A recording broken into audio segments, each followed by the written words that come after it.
Gloire à Dieu. Gloire à Dieu. Merci au Seigneur. Nous sommes venus de très loin. On est venus de Tours. Il y a 800 km. Mais on est venu avec une grande joie. Parce que Dieu a déposé dans nos cœurs l'amour des âmes. Et peu importe le peuple, la race, on fait des kilomètres. On va voir notre peuple dans les hôpitaux, notre peuple au sein des prisons. Toutes les dénominations, on va visiter nos frères de partout dans le monde entier. Parce que Dieu a déposé dans nos cœurs l'amour des âmes. Amen. Dieu veut que tous les hommes soient sauvés et parviennent à la connaissance de la vérité. Il n'y a aucun endroit où le Christ ne peut pas descendre. Il n'y a pas de ténèbres que le Seigneur ne peut pas dissiper. Il est au milieu de nous et il veut faire du bien à ton cœur ce soir. Il veut te sortir des ténèbres. Il veut te faire passer de la mort à la vie. Il veut changer ton cœur de pierre et te donner un cœur de chair. Son ange le crie haut et fort. Il s'appelle Jésus, le Fils unique de Dieu. Et nous allons parler de lui. Qui d'autre? De qui d'autre allons-nous parler? Qui a le pouvoir de changer quelqu'un? La mère la plus aimante, même si elle parle à son enfant, même si elle lui fait la morale, même si elle le punit, même si elle lui explique les mœurs de notre peuple, on ne change pas le cœur de nos jeunes. Le Christ peut le faire. Amen. Voulez-vous compris, Seigneur? Adieu. Je vais demander à tous les serviteurs de Dieu de se lever et on va prier, Seigneur, pour moi. Que Dieu soit béni. À Dieu la gloire. On a prié pour moi, Saint-Esprit œuvre. Saint-Esprit œuvre. Vise les cœurs. Ta parole est un marteau qui brise les vies, les À Dieu la chaînes. gloire pour la parole, la parole, la parole, la parole de Dieu. Merci pour Jésus qui est présent dans ce lieu. Merci pour ta présence au milieu de nous, Seigneur. Amen. Gloire à Dieu. Voulez-vous écouter la parole de Dieu? La parole de Dieu, c'est la solution. Et on va voir où est-ce qu'elle peut aller, la parole, ce soir. Elle peut aller dans les endroits où personne ne peut aller. Elle peut changer le mal en bien. Il y a dans la parole de Dieu, je partageais ça aux étudiants le long de la route, je partageais cette pensée du Seigneur. Il y a deux hommes dans la parole de Dieu qui sont des hommes de révélation. Il y a des grands prophètes, il y a des petits prophètes, mais il y a deux hommes qui ont reçu des révélations particulières. Le premier, c'est un homme qui est âgé. Il s'appelle Moïse. Et Moïse reçoit une révélation. La révélation du livre de la Genèse.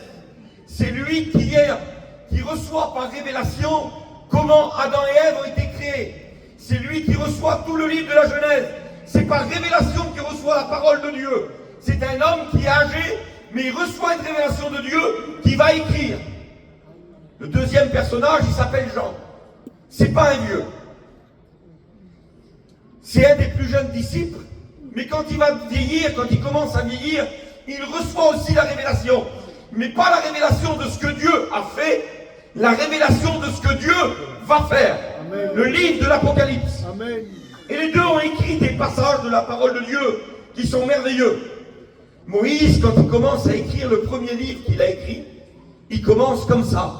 Genèse, chapitre 1 et verset 1.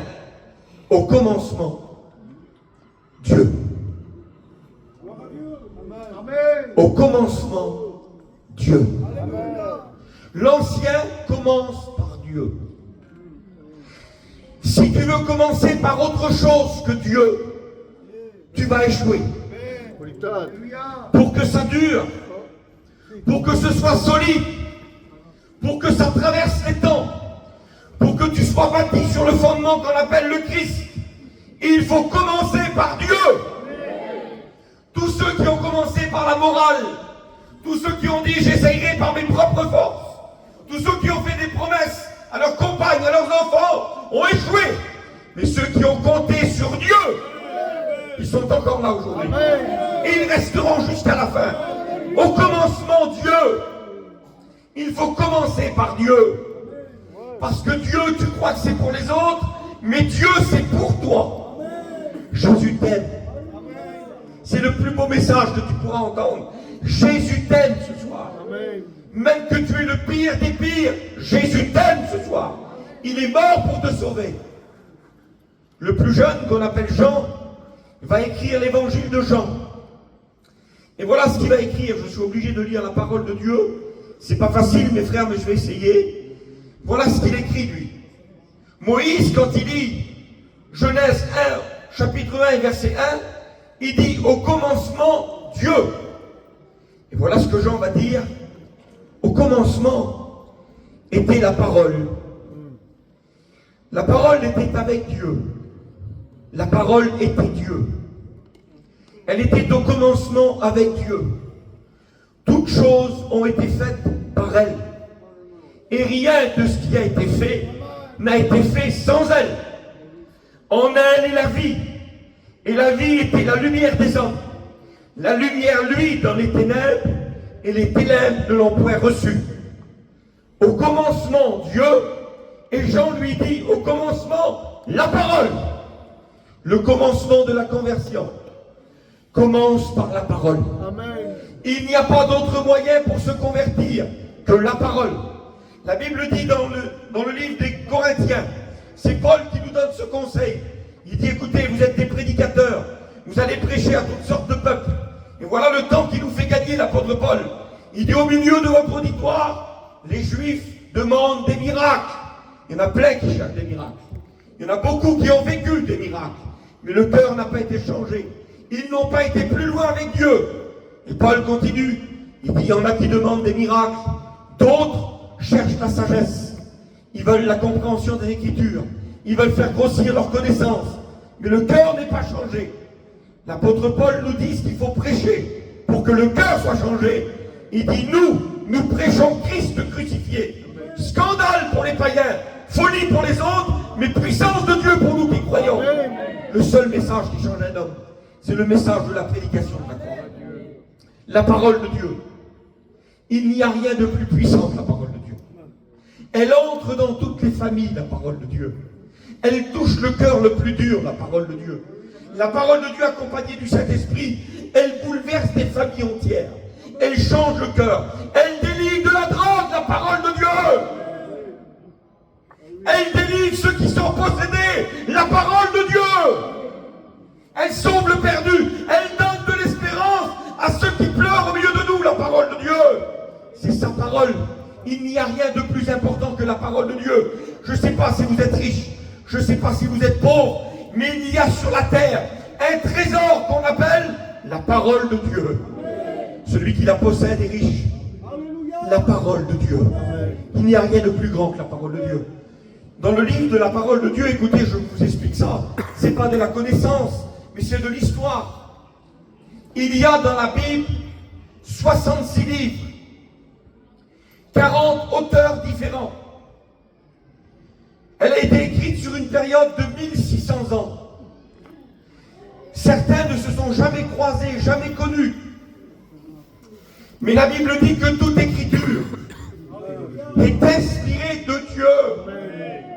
C'est Dieu qui a écrit la parole. C'est Dieu qui a inspiré la parole. Et les 40 hommes différents, dans des temps différents, sur une période de 1600 ans, ils ont écrit des choses qui certainement ne comprenaient même pas eux, mais qui étaient inspirées par le Saint-Esprit. Abraham va sacrifier son fils. Il monte pour sacrifier son fils sur le mont Moria. Et quand il va sacrifier son fils va lui poser une question. C'est ça l'inspiration de la parole. Mon père, il y a du bois, il y a le feu, mais où est l'agneau? Et Abraham va donner une réponse. Pour lui, c'est la réponse d'un père, mais elle va plus loin, cette réponse-là. Il dit, mon fils, pour l'agneau, Dieu se pourvoira lui-même. Abraham ne va pas sacrifier son fils, vous connaissez l'histoire. La Bible dit que des années plus tard, un autre prophète, on l'appelle Jean-Baptiste, il n'a jamais vu Abraham, il ne connaît pas Abraham. Il est en train de baptiser au Jourdain et il voit arriver la plus belle des personnes, le plus beau des personnages, Jésus, le Fils unique de Dieu. Et quand il le voit par révélation, il dit, voici l'agneau de Dieu qui ôte le péché du monde. La parole de Dieu est une parole inspirée. On n'a pas été beaucoup à l'école, notre peuple à nous. Écoutez, on a été jusqu'au CM1, CM2. Et puis on n'a même pas compris ce que les gradués nous disaient.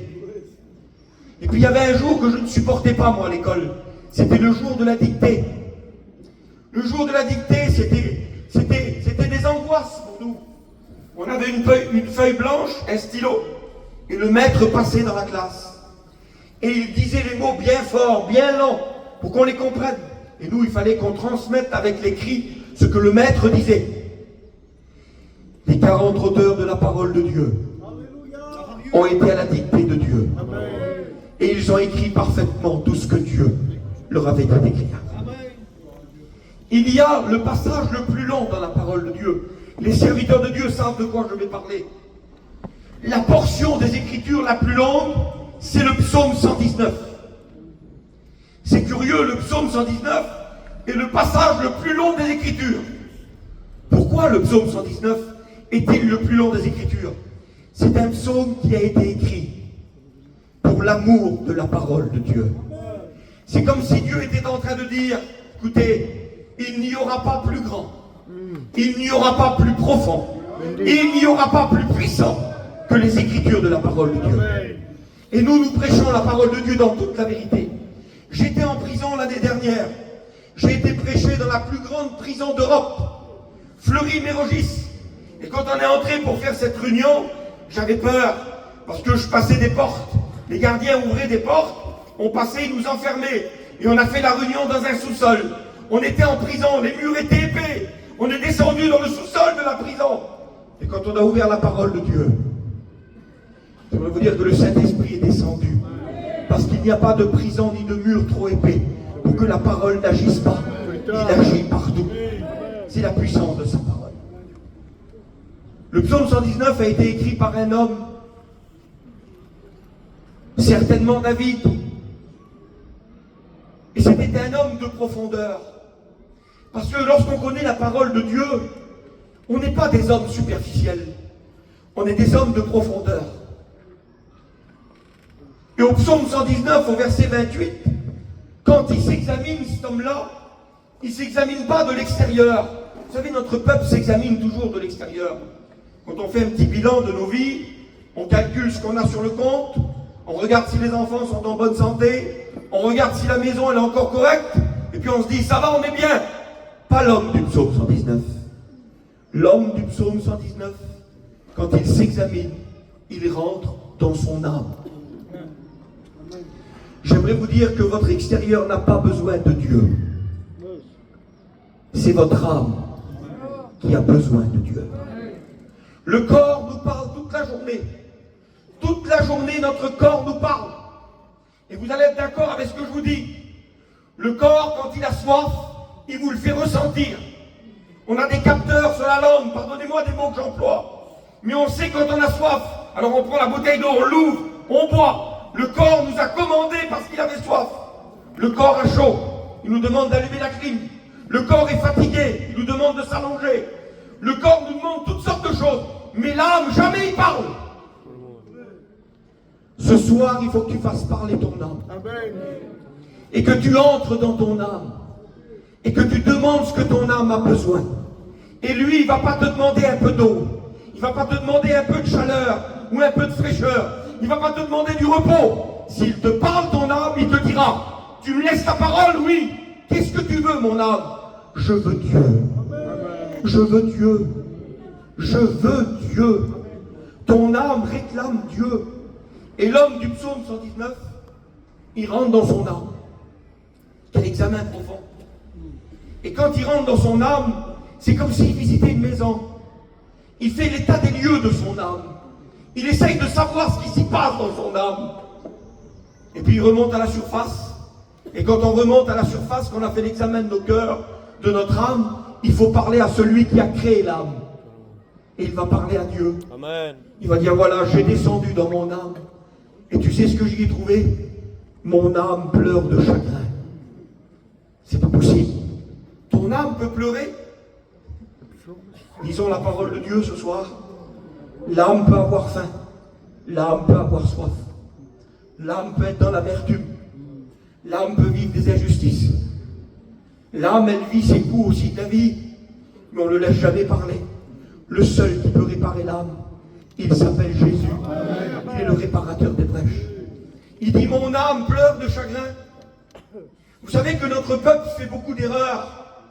Tant pis si vous me tuez après. Je me sauverai. Et Dieu me protégera.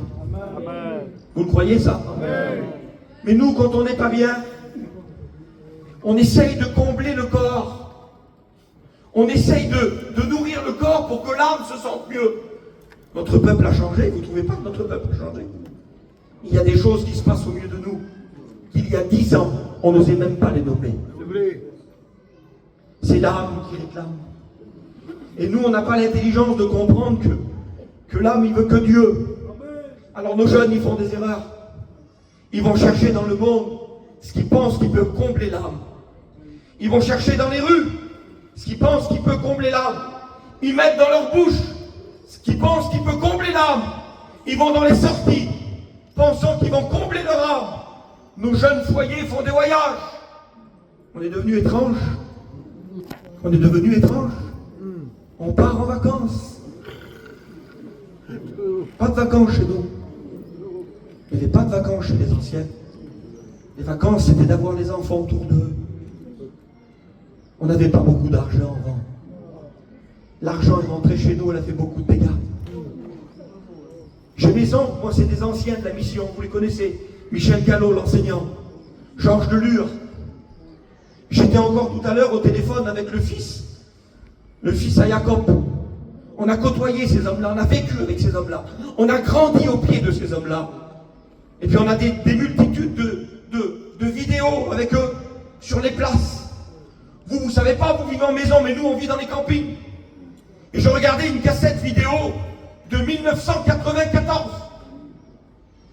Et puis celui qui filme la place, là, il y a tous les campings. Le camping, il est jaune. Le store, il est bleu. Les chaises, ils sont rouges. Il n'y a pas grand-chose dans les poches.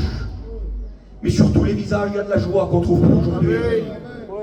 Aujourd'hui, on veut rentrer dans le modernisme. On veut faire comme les gens de l'extérieur. On veut ressembler à monsieur un tel, madame un tel. Mais l'âme n'est pas comblée. L'âme n'est pas guérie. On essaye de se moderniser. On va se détendre aujourd'hui. Certains vont dans les spas pour se détendre. C'est le marché du bien-être. La Bible ne parle pas du bien-être. Elle parle d'être bien. Et pour être bien, il faut Jésus au sein du cœur. Il faut que l'âme soit habitée par la personne de Jésus. Mon âme pleure de chagrin. Mais qu'est-ce qu'il faut faire quand l'âme il pleure de chagrin? Écoutez, il y a un garçon qui était encore à l'école publique cette année. C'est des gens qui ont des gros moyens. Ils restent sur la région de Moulins. Des familles qui sont riches de génération en génération. Et lui, il s'est marié avec une belle petite femme. Il pensait être heureux. Mais son âme a été touchée par la dépression, cette jeune femme. Vous savez que nos jeunes font de la dépression? Avant, on avait honte de la dépression. Aujourd'hui, il y a de la dépression au milieu de nous. On n'en parlait pas avant de la dépression, c'était tabou au milieu de nous. Si on disait on n'est pas bien alors que tout allait bien, on disait il est fou. Il est devenu fou celui-là. Mais non, c'est pas de la folie. C'est un problème de l'âme, la dépression. C'est un manque de Dieu, la dépression. Et puis sa petite femme est tombée dans la dépression. Et puis il avait beaucoup de moyens, il ne connaissait pas Dieu lui. Alors il avait trouvé un moyen. Il avait trouvé le meilleur psychologue de Paris. Et tous les 10 jours, toutes les semaines, il fallait qu'il fasse Moulins, Paris, pour aller voir ce grand monsieur. Il dit quand elle était en consultation, de la fenêtre du cabinet médical, je voyais la tour Eiffel. C'était le plus grand. Il dit la séance, elle durait un quart d'heure. Et je lui donnais 500 € en espèces. Elle était comblée. Il lui donnait plein de cachets pour les nerfs, pour l'angoisse. Ça l'endormait. Je descendais du cabinet médical, j'allais en ville, je lui achetais des sacs, je l'emmenais au restaurant. Il fallait toujours que j'occupe son esprit pour lui changer les idées. Il dit c'était le seul moyen que j'avais. Et puis il dit un jour on avait rendez-vous avec ce grand monsieur. Elle n'était pas bien. On était dans la salle d'attente et on attendait notre tour. Et puis le monsieur, il a eu 1 heure de retard. 1h30 de retard. Et elle était en crise de panique parce que l'âme était malade. Et puis à un moment donné, la secrétaire a ouvert les portes de la salle d'attente. Elle a dit, désolé, il ne viendra pas consulter aujourd'hui. On vient de le retrouver chez lui. Il s'est donné la mort. Ils avaient mis tout leur espoir dans ce monsieur qui n'avait pas de solution pour eux. Parce que celui qui a la solution porte un nom. Il s'appelle Jésus. C'est le prince de la paix. La paix lui obéit. Il ordonne à la paix de venir dans ton âme et tu es en paix ce soir. Il ordonne à la dépression de quitter ton cœur et tu es en paix ce soir. Il ordonne à la liberté d'entrer en toi et tu es délivré de tes liens, de ce qui te tient. Il est le Dieu de tout est possible. Il est le Dieu qui est au milieu de tout. Que Dieu soit béni. Mon âme pleure de chagrin. Il dit, restaure-moi selon ta parole. Amen. Il a compris, l'homme du psaume 119, que pour guérir le cœur, il faut une parole de Dieu. Écoutez, on a passé par le deuil. En 2010, mon foyer a passé par le deuil. Le ciel nous est tombé sur la tête. Il n'y avait pas de maladie chez nous. Il y avait de la santé.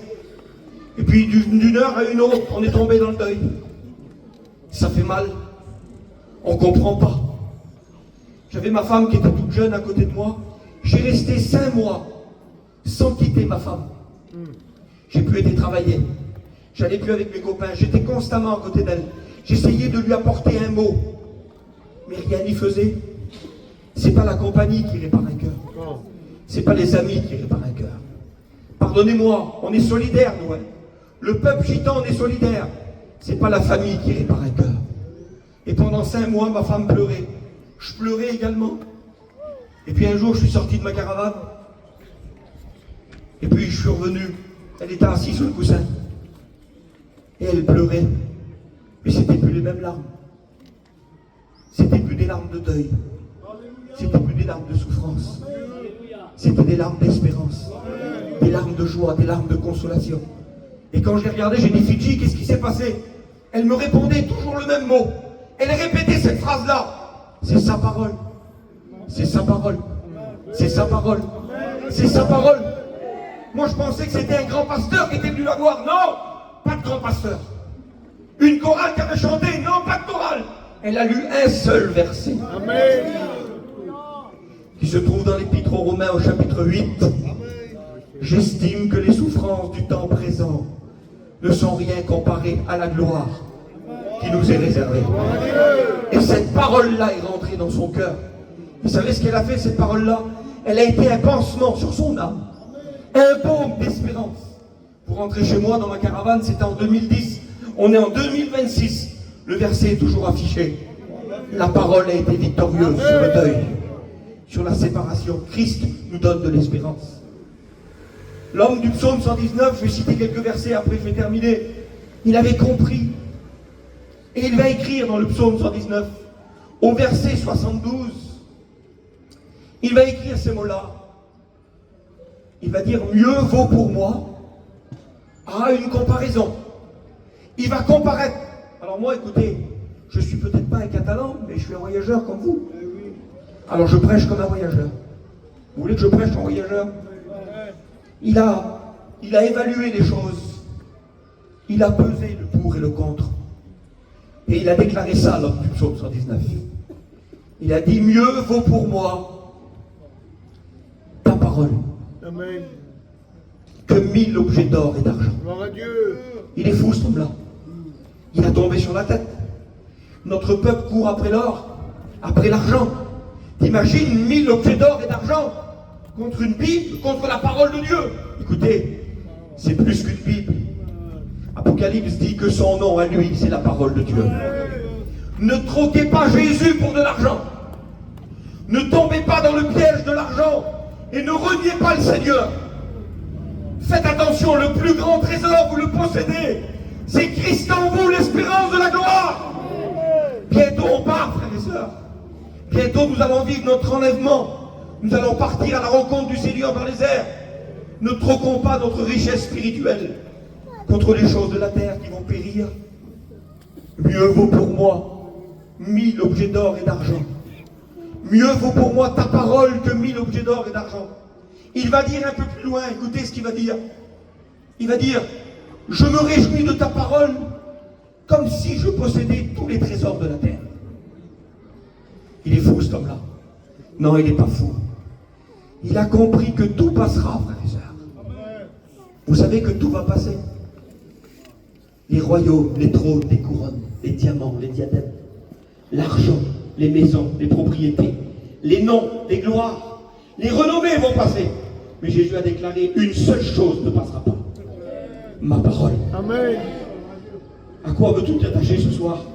À ce qui va disparaître ou à ce qui va subsister? Nous, les choses visibles sont passagères. Les choses invisibles sont éternelles. Je veux m'attacher à ce qui est éternel. Qui veut s'attacher à ce qui est éternel? Levez la main. Engagez-vous, je veux m'attacher à Dieu plus que tout. Je veux m'attacher à Dieu plus que tout, frères et sœurs. On aime la parole de Dieu. Qui aime la parole de Dieu ce soir? J'aime sa parole. Mais pourquoi vous l'aimez tant que ça? Je parle à mes amis prédicateurs. Mes frères, on n'est pas méchants, les pasteurs. On n'aime pas les querelles, nous, les pasteurs. Mais par contre, quand vous touchez à la parole, le pasteur, il sort ses griffes. On ne touche pas à la parole. Parce que quand tu touches à la doctrine de la parole de Dieu, tu touches à Jésus. Et personne ne touchera Jésus. On va combattre pour garder le vrai évangile. Amen. On va se battre pour que le modernisme n'entre pas chez nous. Les nouvelles doctrines, on n'en veut pas. Nous resterons des chrétiens des Écritures. Amen. Les véritables chrétiens qui sont à genoux et qui prient et qui pleurent. Pas les chrétiens de l'évangile de prospérité. Cet évangile, nous la rejetons. L'évangile à l'eau de rose, on ne veut pas. Mais quel évangile tu veux? L'évangile que Jésus-Christ a prêché pendant 3 ans et demi sur la terre des hommes. C'est cet évangile qui nous emmènera au ciel. On aime la parole de Dieu et on se bat pour la parole de Dieu. On se fait des ennemis pour la parole de Dieu. On ne fait pas de compromis quand on parle de la parole de Dieu. On ne salue pas quelqu'un qui ne prêche pas la saine doctrine. On aime la parole de Dieu et nous voulons la respecter. Est-ce que vous êtes d'accord avec ça? J'aime la parole de Dieu. Parce que dans cette parole, j'y ai trouvé mon salut, mon éternité, ma sécurité, ma place au ciel. Cette parole détient le plus grand des messages. Les hommes du monde nous font peur avec des bombes. Je ne vais pas citer les noms, je ne sais pas s'il y a d'autres parmi nous. Mais l'autre, il fait voir à la télé, la bombe est telle. La bombe est telle, elle peut détruire ça, elle peut détruire ça. Je vous présente ce soir la plus grande des bombes.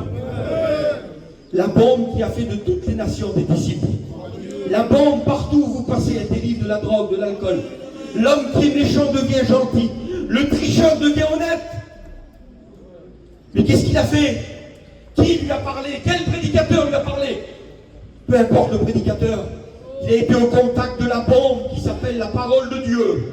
Et dans son cœur, ça a été brisé. Il n'y a rien de plus puissant. J'aime la parole à cause de Jean 3,16. Est-ce que vous aimez Jean 3,16? Car Dieu a tant aimé le monde qu'il a donné son Fils unique, afin que quiconque croit en lui ne périsse point, mais qu'il ait la vie éternelle. Écoutez, des missionnaires de notre mission ont été prêchés en Iran, le pays le plus musulman au monde. Police religieuse. Ils ont eu à cœur d'aller prêcher l'évangile en Iran. Ils ont arrivé à cacher un petit Nouveau Testament. Ils sont arrivés à 2.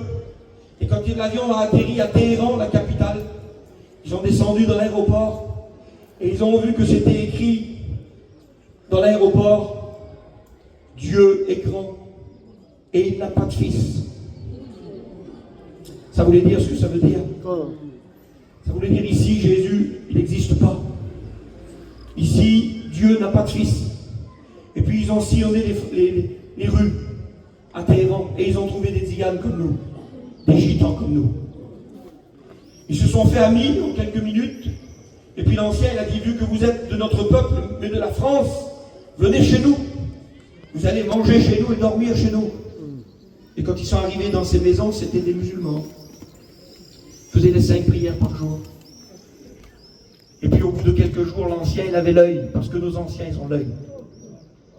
Il a regardé les missionnaires, puis il a dit, dites-nous les gars, vous n'êtes pas venus juste pour nous voir. Vous êtes venus pourquoi?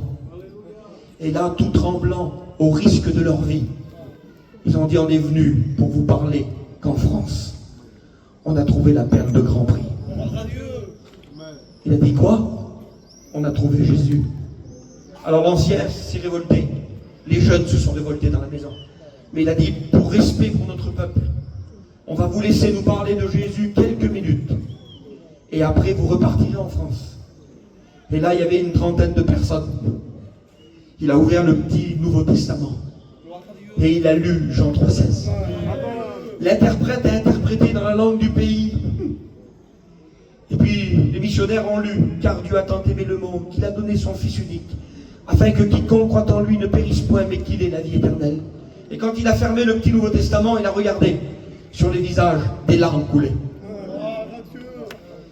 Et du plus jeune au plus vieux, ils ont commencé à prier Dieu et à dire merci de nous avoir donné ton Fils.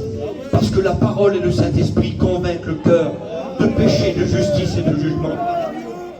Frères et sœurs, en Irlande, il y a une centaine d'années de cela, un tzigane, il avait 9 ans. Il a été chourave des pommes dans un jardin. Histoire vraie. Un petit gitan comme nous. Il est rentré dans le verger, il a pris des pommes sur l'arbre. Le propriétaire l'a attrapé. Il l'a pris par l'oreille. Il a dit, viens voir ici, petit. Il l'a emmené devant la propriété et il y avait un panneau. Et sur ce panneau, c'était écrit qu'il ne fallait pas entrer. Il a pris le petit par l'oreille, puis il a dit, lis ce qui est écrit ici. Mais les gitans de l'Angleterre, c'est les mêmes que la France. Il ne savait pas lire. Il dit, monsieur, je ne sais pas lire. Alors il a levé l'oreille, tu ne sais pas lire? Alors je vais te lire ce qui est écrit sur le panneau. Interdit à quiconque d'entrer ici. Et le petit, comme c'est un gitan, lui, il est malin, il dit, je ne m'appelle pas quiconque. Et le monsieur lui dit, tu sauras que quand tu entendras le mot quiconque, ça veut dire tout le monde. Et il a eu 9 ans, 10 ans, 11 ans, 12 ans, 13 ans, 14 ans, 15 ans. Il a été invité à une soirée d'évangélisation où le grand évangéliste Douglas Scott prêchait l'évangile. Il était avec ses copains, il avait 18 ans. Et le pasteur prêchait. Et pendant qu'il prêchait, il cite Jean 3,16. Car Dieu a tant aimé le monde qu'il a donné son Fils unique, afin que quiconque croit en lui ne périsse point. Et le mot quiconque lui revient. Il dit quiconque, c'est tout le monde. Alors j'en veux de Dieu. Parce que l'évangile c'est pour quiconque. L'évangile c'est pour tous, frères et sœurs. Ta parole, il dit, c'est une lampe à mes pieds. Elle m'éclaire. Regardez, c'est ça le texte. Je vous image le texte. Ta parole, c'est une lampe à mes pieds. Parfois, on marche la tête basse. C'est le journalier de la vie chrétienne. Et on marche, pas à pas. Et le Seigneur s'engage. Je suis une lampe à tes pieds. Mais les jours où tu lèves la tête pour ton avenir, je serai une lumière sur ton sentier. Parce que les chrétiens savent où ils vont. On n'a pas fait les grandes écoles. On n'a pas l'instruction. On n'est pas des théologiens. On a une église. Moi, je suis pasteur d'une église dans l'Est. Et puis, il y a un diacre, l'autre jour, il me dit, on va faire un bureau. Pourquoi faire un bureau? C'est pas l'IA. On n'a pas besoin de trop savoir. On en sait assez pour aller au ciel. Arrêtez avec les points, les notes, le grec, l'hébreu. La connaissance, elle fait gonfler le cerveau. L'évangile, elle fait exploser le cœur. Notre peuple a besoin de vivre une explosion dans le cœur. On n'est pas des messieurs, on ne sera jamais des messieurs. Comprenez ça? Revenons à la source. L'évangile pur, simple. L'évangile de nos anciens.